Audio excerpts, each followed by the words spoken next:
ഗൗരിമോളെ തരുൺ വിക്രത്തെ ഏൽപ്പിച്ചിട്ട് ജോലിക്ക് പോകുന്നുണ്ട്.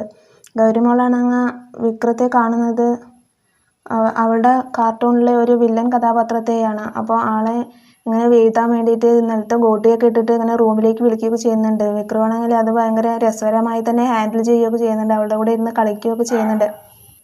ഗൗരിമോൾ സ്കൂളിലേക്ക് പോകുമ്പോൾ വണ്ടിയുടെ ബാക്കിൽ വിക്രവും പോകുന്നുണ്ട്. അങ്ങനെ സ്കൂളിൽ എത്തിക്കഴിഞ്ഞിട്ട് ടീച്ചേഴ്സിനെ കാണണം എന്ന് പറഞ്ഞിട്ട് തരുൺ വിളിച്ച് പറയുന്നുണ്ട്. ഞാൻ ടീച്ചേഴ്സിൻ്റെ അടുത്തൊക്കെ വിളിച്ച് പറഞ്ഞിട്ടുണ്ട്, ഇങ്ങനെ ഒരു പ്രൊട്ടക്ഷനായിട്ട് ഒരു ബോഡി ഗാർഡ് മോളുടെ കൂടെ എപ്പോഴും ഉണ്ടാവുമെന്ന് പറഞ്ഞിട്ട് ഞാൻ സ്കൂളിൽ അറിയിച്ചിട്ടുണ്ട്. അപ്പോൾ അവിടുത്തെ പ്രിൻസിപ്പളിനെ ഒന്ന് ചെന്ന് കാണണം എന്നൊക്കെ പറഞ്ഞിട്ട് പറയുന്നുണ്ട്. അങ്ങനെ വിക്രം പോയിട്ട് പ്രിൻസിപ്പളിനെയൊക്കെ കാണുന്നുണ്ട്. അപ്പോൾ പറയുന്നുണ്ട്, ഈ സ്കൂളിന് പറ്റിയൊരു രീതിയല്ല ഇത്, ഇവിടെ എന്തോ ഒരു അപകടം നടക്കുന്നു എന്നുള്ള രീതിയാണ് മറ്റുള്ളവർക്ക് വരിക. അപ്പോൾ ഇവിടെ പഠിപ്പിക്കുന്ന കുട്ടികളുടെ പേരൻസിനും അത് ഭയങ്കര ബുദ്ധിമുട്ടായിരിക്കും. പക്ഷേ തരുൺ സാർ ഇത്രയും പറഞ്ഞതുകൊണ്ട് മാത്രമാണ്, കുട്ടിക്ക് നേരെ ഒരു ആക്രമണം ഉണ്ടായി എന്ന് പറഞ്ഞതുകൊണ്ട് മാത്രമാണ് ഇതിന് സമ്മതിച്ചിരിക്കുന്നത് എന്നൊക്കെ പറഞ്ഞിട്ട് പ്രിൻസിപ്പൾ പറയുന്നുണ്ട്. വിക്രം പറയുന്നുണ്ട്, എന്നെപ്പോലെ ഒരാളെ ഏൽപ്പിക്കണമെങ്കിൽ തരുൺ സാറ് മോളുടെ കാര്യം വന്നപ്പോൾ ഒന്ന് ചെറിയൊരു ഭയം ഉള്ളിൽപ്പെട്ടിട്ടുണ്ട്, അതുകൊണ്ടാണ്, അല്ലാതെ വേറെ ഒന്നുമല്ല, വെറും ഒരു പ്രൊട്ടക്ഷന് വേണ്ടി മാത്രമാണ് അങ്ങനെ ചെയ്തിരിക്കുന്നത്, അല്ലാതെ സ്കൂളിന് പേരുദോഷമൊന്നും വരില്ല എന്നൊക്കെ പറഞ്ഞിട്ട് പറയുന്നുണ്ട്.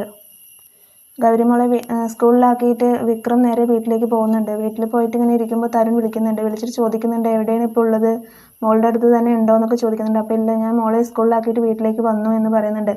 എന്നിട്ട് തരുൺ വഴക്കൊക്കെ പറയുന്നുണ്ട്, എന്തിനാണ് സ്കൂളിൽ വിട്ടിട്ട് ഇങ്ങോട്ട് വന്നത്, നിങ്ങളുടെ അടുത്ത് എപ്പോഴും മോളുടെ അടുത്ത് നിൽക്കാൻ വേണ്ടിയിട്ടല്ലേ ഇങ്ങനെ ഒരു ബോഡി ഗാർഡിനെ ഏർപ്പാടാക്കിയത്, നിങ്ങളുടെ അടുത്ത് ആരാണ് ഇങ്ങോട്ട് വരാൻ പറഞ്ഞത്, നാളെ മുതൽ ഇങ്ങനെ ചെയ്യരുത് എന്നൊക്കെ പറഞ്ഞിട്ട് പറയുന്നുണ്ട്.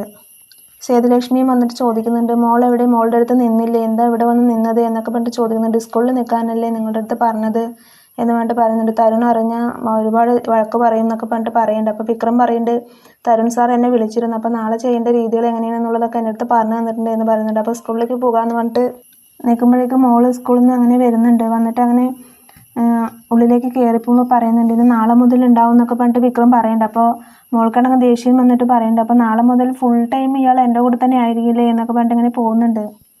സുധാകരൻ മാഷും ആമിയുടെ അച്ഛനും കൂടെ ഇങ്ങനെ ഓരോന്ന് സംസാരിക്കുന്നുണ്ട്. ആമിക്ക് ചെറുപ്പത്തിലെ അമ്മ മരിച്ചതാണ്, അമ്മയ്ക്കൊരു ബ്ലഡ് ക്യാൻസർ ആയിരുന്നു എന്ന് പറഞ്ഞിട്ടൊക്കെ പറയുന്നുണ്ട്. ഞാൻ അവളെ കുറച്ച് ശ്രദ്ധിക്കാൻ കുറച്ച് വിട്ടുപോയി, ഞാൻ എൻ്റെ ജോലി തിരക്കിൽ പെട്ടു, ഞാൻ ഒന്നുകൂടി അവളെ ശ്രദ്ധിച്ചിരുന്നെങ്കിൽ അവളിങ്ങനെ ആവില്ലായിരുന്നു, അവൾക്ക് ചെറിയൊരു അസുഖമുണ്ട്, ബൈപ്പോളർ ഡിസോർഡർ എന്ന് പറഞ്ഞ അസുഖമുണ്ട് എന്നൊക്കെ പറഞ്ഞിട്ട് സുധാകരൻ മാഷിൻ്റെ അടുത്ത് പറയുന്നുണ്ട്. എന്നിട്ട് സുധാകരൻ മാഷിൻ്റെ അടുത്ത് ഒരു കാര്യം കൂടി ചോദിക്കുന്നുണ്ട്, വിക്രത്തിന് വേണ്ടി എൻ്റെ മോളെ ഒന്ന് ആലോചിക്കട്ടെ എന്നൊക്കെ പറഞ്ഞിട്ട് ചോദിക്കുന്നുണ്ട്. അതെല്ലാം കേട്ടിട്ട് ആമി അപ്പുറത്ത് ഇങ്ങനെ കേട്ടോണ്ട് നിൽക്കുന്നുണ്ടാവും. അപ്പോൾ അറിയാത്ത പോലെ വന്നിട്ട് പറയുന്നുണ്ട്, എന്തോ കാര്യമായി ചർച്ചയിലാണെന്ന് തോന്നുന്നല്ലോ, എനിക്കൊരു ചായ ഉണ്ടാക്കട്ടെ എന്നൊക്കെ പറഞ്ഞിട്ട് അടുക്കളയിലേക്ക് പോകുന്നുണ്ട്.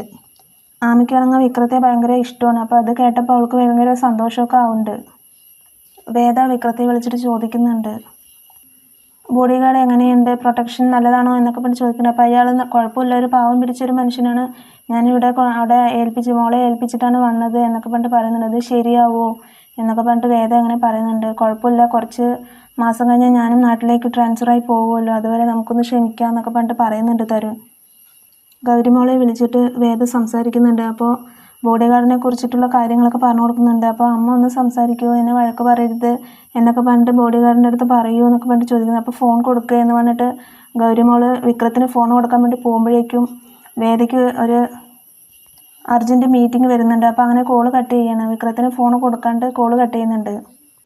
വിക്രം അങ്ങനെ നൈറ്റ് വീട്ടിലേക്ക് പോകുന്നുണ്ട്. എന്നിട്ട് മാഷിൻ്റെ അടുത്ത് പറയുന്നുണ്ട്, എന്നും ഇങ്ങനെ വീട്ടിലേക്ക് വരാൻ പറ്റില്ല, ചിലപ്പോൾ നാളെ മുതൽ എനിക്ക് അവിടെ സ്റ്റേ ചെയ്യേണ്ടി വരും, അച്ഛനൊന്ന് അഡ്ജസ്റ്റ് ചെയ്യണം എന്നൊക്കെ പറഞ്ഞിട്ട് പറയുന്നുണ്ട്. അപ്പോൾ ഇന്നത്തെ എപ്പിസോഡ് ഇത്രയേ ഉള്ളൂ. Thank you for watching my video.